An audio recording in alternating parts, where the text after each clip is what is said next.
नमस्कार दोस्तों, राजनीति की बातों में आपका स्वागत है। मैं हूं आपका दोस्त धर्मेंद्र कुमारी। दोस्तों, आज के वीडियो में हम चर्चा करेंगे 1984 के लोकसभा चुनाव में और विशेषकर हरियाणा में उसके असर पर।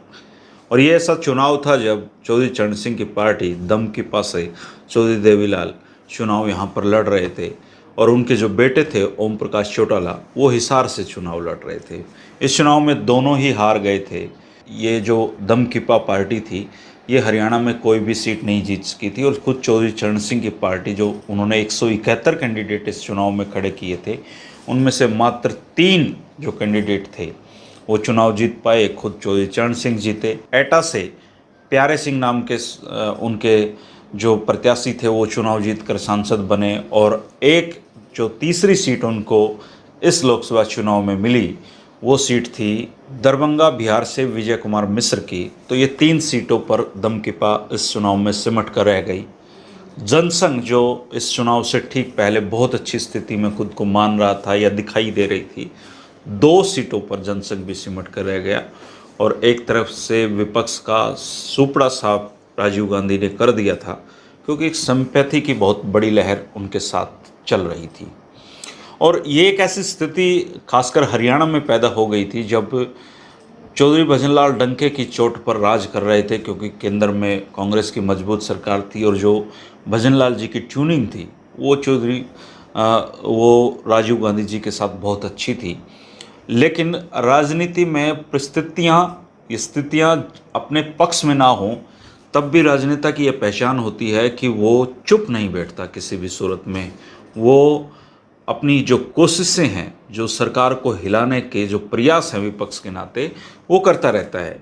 तो चौधरी भजनलाल से खार खाए हुए थे क्योंकि उनकी सरकार उन्होंने गिराई थी और उन्होंने वो जो उनके जो कारनामे थे या उनके ऊपर जो आरोप थे उनको लेकर तफ्तीशी शुरू की। अपने सारे वर्कर लगा दिए कि खोद कर भजनलाल जी के जो कांड हैं उनको सामने लाया जाए।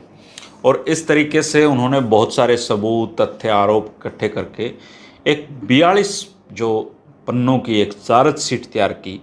हालांकि बाद में एक चार्जशीट कांग्रेस ने चौधरी ओम प्रकाश चौटाला के खिलाफ भी दी थी, जिसका जिक्र हम समय जब आएगा तब हम करेंगे।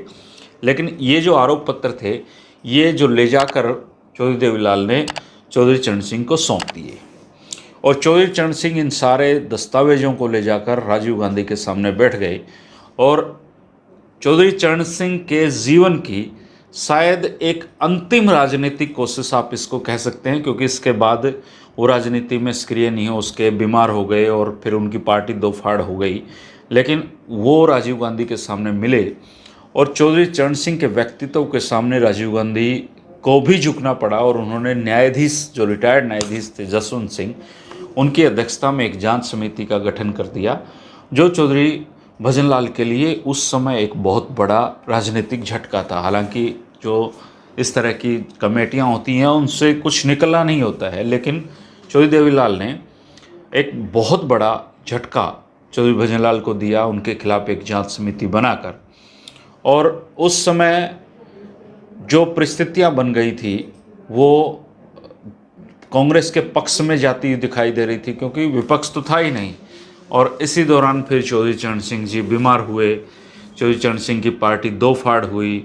लोकदल जो थी वो देवीलाल जी बहुगुणा जी के साथ चले गए, अजीत सिंह जी की लोकदल अलग हो गई और चौधरी चरण सिंह का इस दौरान जो राजनीति में एक बुरा दौर उनके लोगों को, उनकी पार्टी को देखना पड़ा।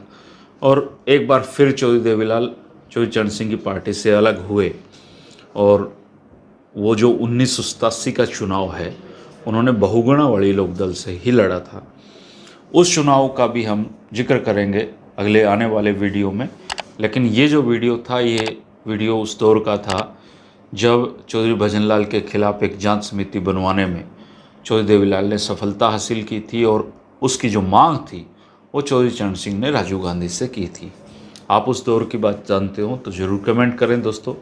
3 बजे के राजनीतिक वीडियो सुनने में मज़ा आएगा। इससे पहले अपना जो चाय का कप है वो तैयार रखा करें, आराम से इसको चलाकर चाय की चुस्कियों के साथ राजनीतिक वीडियो का आनंद लें क्योंकि हरियाणा के लोग राजनीति की बातों के बिना हरियाणा के लोगों का गुजारा नहीं होता, क्योंकि हम में राजनीति पसंद इतनी है। हरियाणा के लोग राजनीति के सर्वाधिक चासड़ू लोग मैं मानता हूँ। तो कल फिर मिलेंगे 3 बजे। शुक्रिया, नमस्कार।